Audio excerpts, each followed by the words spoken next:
दोस्तों good morning, कैसे हो आप सब। स्वागत करता हूं मैं आप सब लोगों का एक बार फिर से अपने चैनल डीपीपी क्लासेस। डीपीपी मतलब डेडिकेशन, परसिवरेंस, पेशेंस। मैंने तो एक सीरीज शुरू की थी, top 500 questions for class 10th, उसी का ये नया वीडियो है।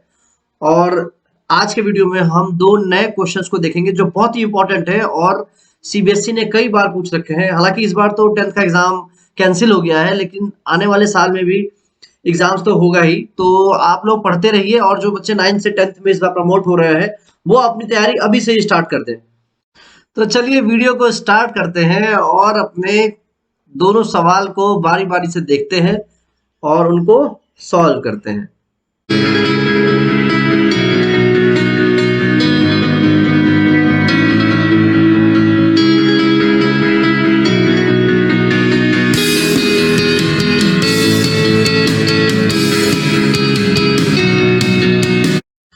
दोस्तों पहला सवाल आपके सामने है। देखिए पहला सवाल क्या कह रहा है कि to circles touch internally, the sum of their areas is 116 pi centimeter square and the distance between their centers is 6 centimeter. Find the radii of the circle. तो सवाल ये कह रहा है, ठीक है। देखिए फोटो भी आपके सामने है, आप फोटो को ध्यान से देखेंगे, थोड़ा सा फोटो में गड़बड़ी है, मैं वो सही कर देता हूँ। देखिए ये जो है, ये यहाँ पे आप देख पा रहे होंगे, ये चीज जहाँ मैं ये रेड मार्क लगा रहा हूँ, ये जो चीज है ये है centre of small circle. Centre of small circle, small circle, ठीक है दोस्तों। अब देखो यहाँ पे जो है ये चीज, यहाँ ये क्या है, ये दिया हुआ है centre of larger circle. Larger circle दोस्तों, एक दो बात मैं बताना चाहूंगा सर्कल्स के बारे में कि दो सर्कल आपस में मीट कर सकती हैं और टच कर सकती है।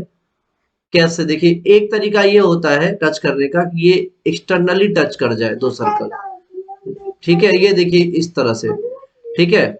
और दूसरा तरीका ये होता है कि इंटरनली यूं टच कर जाए, ऐसे, ठीक है। अब इनकी मर्जी है, चाहे जैसे टच करे। हमें सवाल में ये दे रखा है कि इंटरनली टच किया हुआ है, देखिए लिखा हुआ है इंटरनली टच, इंटरनली अंदर से टच किया है, ठीक है, अंदर से। अब देखो क्या करना है इसमें, बहुत सिंपल है। पाई 116 पाई सेंटीमीटर दिया है सम ऑफ एरिया। मान लेते हैं इस जो सर्कल है इसका रेडियस R1 है, दिया भी है, थोड़ा छोटा है, दिख नहीं रहा होगा आप लोग को। और बड़े सर्कल का मान लेते हैं R2। समझ रहे हो, अरे समझ रहे हो भाई।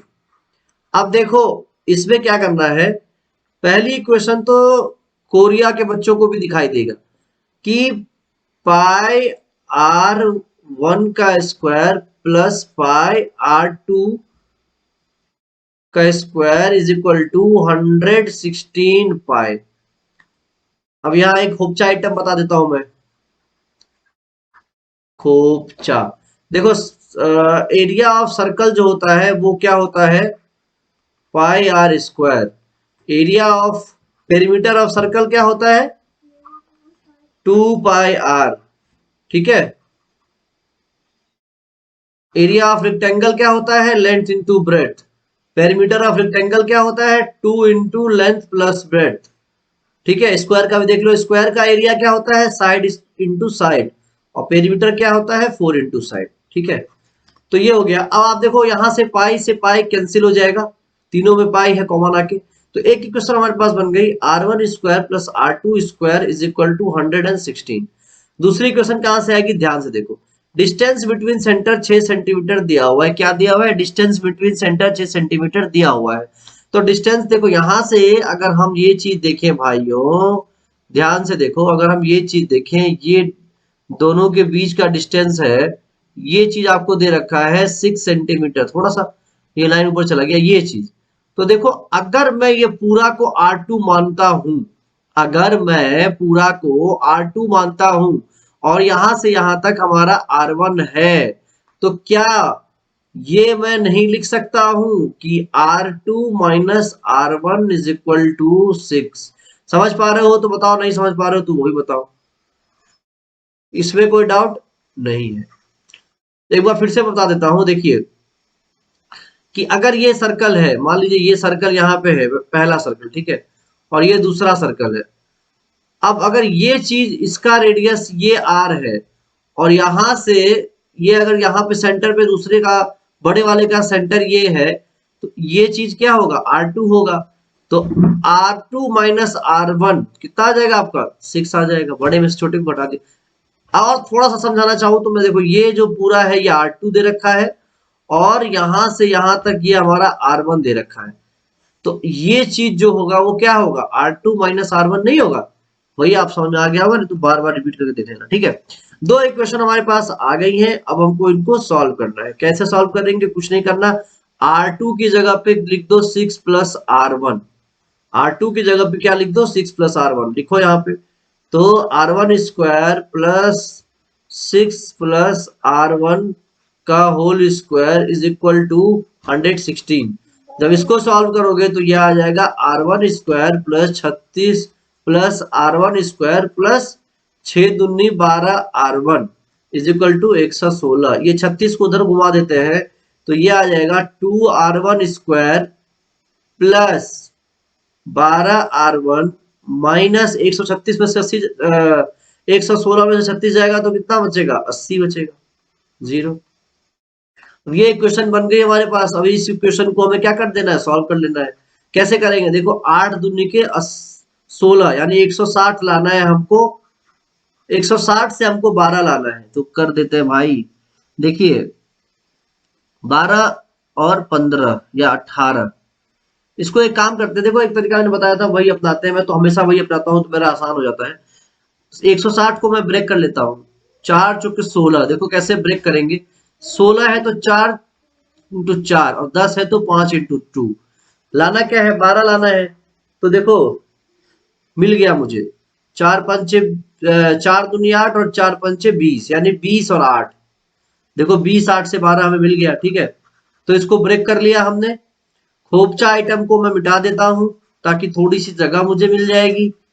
ये मैंने मिटा दिया। अब आगे बढ़ते हैं। देखिए इक्वेशन क्या थी हमारे पास, 2R1 का square plus 12R1 minus 80 is equal to 0। तो यहां से आ जाएगा 2R1 square plus 20R1 minus 8R1 minus 80 is equal to 0। यहां से 2R1 कॉमन ले लो तो R1 प्लस 20 माइनस 8 कॉमन ले लो तो R1 माइनस,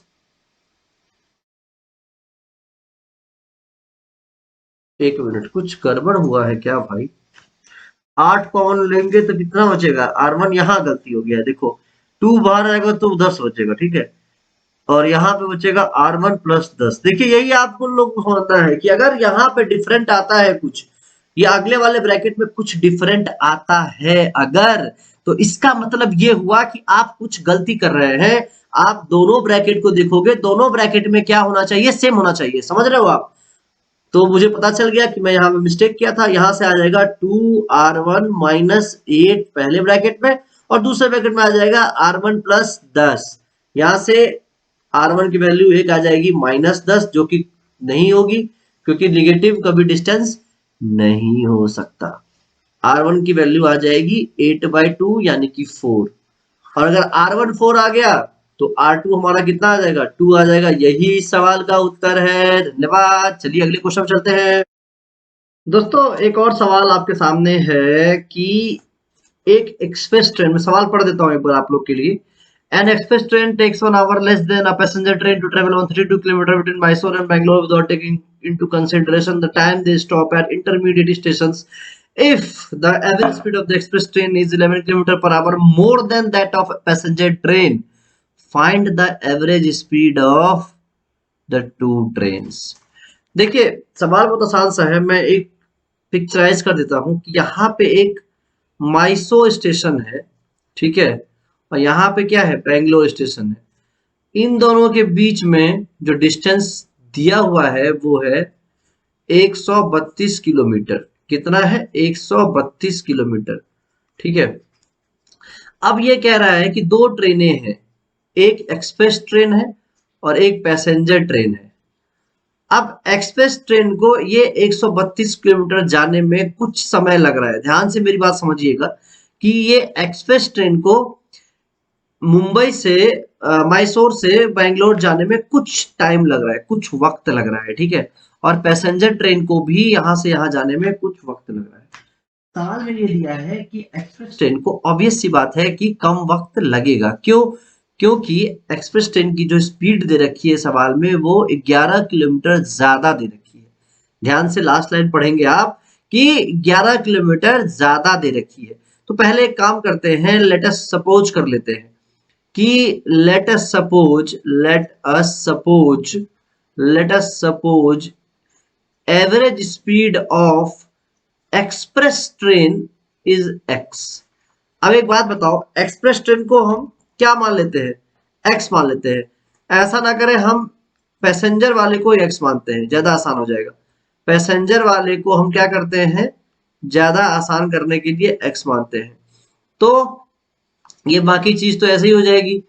एक्सप्रेस ट्रेन की जो एवरेज स्पीड आएगी वो क्या आएगी, x+11। अब बच्चों एक बात बताओ कि अगर आपको डिस्टेंस पता है, ये हमारा डिस्टेंस है, आपको डिस्टेंस पता है और स्पीड पता है, तो कोरिया के बच्चों को भी ये पता होगा कि डिस्टेंस अपॉन स्पीड ही होता है वक्त, कि कितना वक्त लगा। हम नहीं पूछते हैं कि तुमको आने में कितना वक्त लगेगा, तो ये वही वक्त है कि डिस्टेंस जितना हमको चलना है और हमारी क्या स्पीड है उसको डिवाइड करेंगे तो हमारा क्या आ जाएगा, वक्त आ जाएगा, ठीक है। तो अब देखो यहां से वक्त निकालते हैं, दोनों का अलग अलग वक्त निकालते हैं। पहले हम इसका निकाल लेते हैं कि एक्सप्रेस ट्रेन किसको कम वक्त लगेगा, किसको कम वक्त लगेगा, तो कम वक्त ऑब्वियस सी बात है एक्सप्रेस ट्रेन को लगेगा, यानी 132/x+11 ये किसका है, एक्सप्रेस ट्रेन का वक्त है। और पैसेंजर ट्रेन का वक्त क्या होगा, 132/x, है ना। अब क्वेश्चन में क्या दे रखा है कि दोनों के वक्त का जो डिफरेंस है वो कितना है, 1 घंटा। मतलब एक्सप्रेस ट्रेन को 1 घंटा कम लग रहा है, तो ऑब्वियस है कि पैसेंजर को ज्यादा लगेगा। तो पैसेंजर का टाइम, मतलब पैसेंजर ट्रेन का टाइम माइनस एक्सप्रेस ट्रेन का टाइम अगर हम कर दें तो वो हमारा आएगा 1 के इक्वल। ये बात समझ में आई कि नहीं, ये बताइए। उल्टा क्यों नहीं किया, दिस माइनस दिस 1 क्यों नहीं किया, ध्यान से समझिए। दिस माइनस दिस इसलिए नहीं किया बच्चों क्योंकि पैसेंजर ट्रेन को ज्यादा टाइम लगेगा और ज्यादा में से आप कम घटाओगे तभी तो 1 आएगा, वरना निगेटिव वैल्यू नहीं आ जाएगी। आप बात समझो, ठीक है। आप समझ गए होगे, नहीं समझे होगे तो एक बार फिर से सुनना तो समझ में आ जाएगा। अब देखो यहां से इक्वेशन क्या बन जाएगी, ये बन जाएगी 132 upon x minus 132 upon x+11 is equal to 1। जब एलसीएम लोगे, देखो 132 को मल्टीप्लाई मत करना, दोनों में है तो कॉमन लेके इधर भेज दो इसको, तो ये आ जाएगा 1 upon x minus 1 upon x+11 is equal to 1 upon what, 132। सवाल हटा देता हूं मैं थोड़ा सा, जिससे कि हम लोगों को और थोड़ा सा स्पेस मिल जाएगा। देखो ये आ गया। अब यहां से एलसीएम जब लोगे, इसका एलसीएम मैं पहले के वीडियोस में बता चुका हूं कि एलसीएम कैसे लेना है।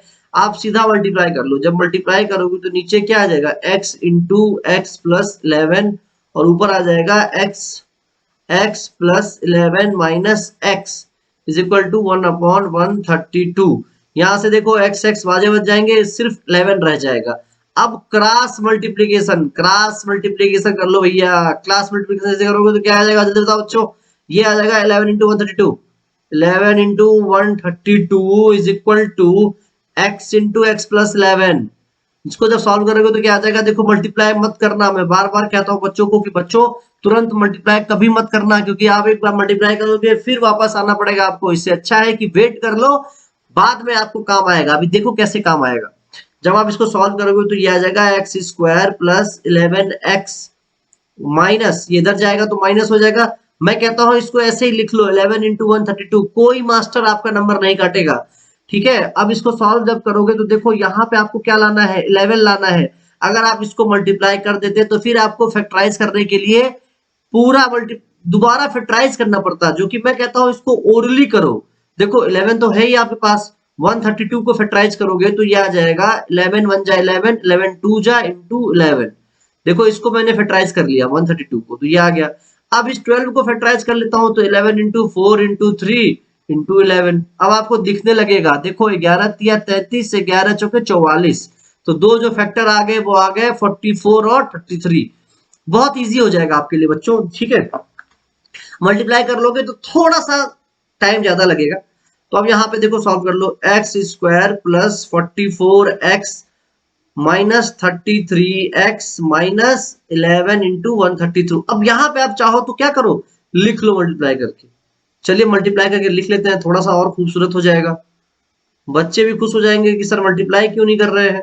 11 दूनी 22, 11 तिया 33 और 2 35 और 11 एकम 11 3 1452 बराबर 0। ये आ गया आपका इक्वेशन। ठीक है, अब यहां से देखो क्या कॉमन आ जाएगा, यहां से x कॉमन लोगे तो ये बचेगा x प्लस 44 और माइनस जो भी बचे अंदर में यहाँ क्या बचेगा x प्लस 44। जब यहाँ पे लिखने की बारी आएगी तो 1452 को 44 से डिवाइड कर देना, तो सीधा आ जाएगा यहाँ पे 33। ये दोनों सेम आता है बच्चों, ये बात आपको ध्यान रखनी है, इसको नहीं भूलना है। स्प्लिटिंग मिडिल टर्म का वीडियो मैंने ऑलरेडी डाल रखा है, चैनल पे जाओ और उसको देखो। ठीक है, अब यहाँ से देखो x प्लस 44 दोनों में कॉमन है तो बाहर निकालो, x प्लस 44 को जैसे ही बाहर निकालोगे दूसरे ब्रैकेट में क्या बच जाएगा, x माइनस 33 बच जाएगा। सॉल्व करोगे इक्वल टू 0 करके तो x की दो वैल्यू आ जाएगी, x इक्वल टू माइनस 44 आ जाएगा और दूसरी वैल्यू आ जाएगी x इक्वल टू 33। अब माइनस 44 आप ले नहीं सकते क्योंकि स्पीड कभी नेगेटिव नहीं हो सकती, तो x की वैल्यू क्या ले लोगे आप, x की वैल्यू ले लोगे 33 और यही सवाल का उत्तर हो जाएगा। अब दूसरी स्पीड क्या आ जाएगी, 11 किलोमीटर प्रति घंटे ज्यादा है तो दूसरी स्पीड जो आ जाएगी वो आ जाएगी 33 प्लस 11 यानी कि 44, और 33 और 44 यही इस सवाल का क्या है, उत्तर है। आई होप आप समझ गए होंगे।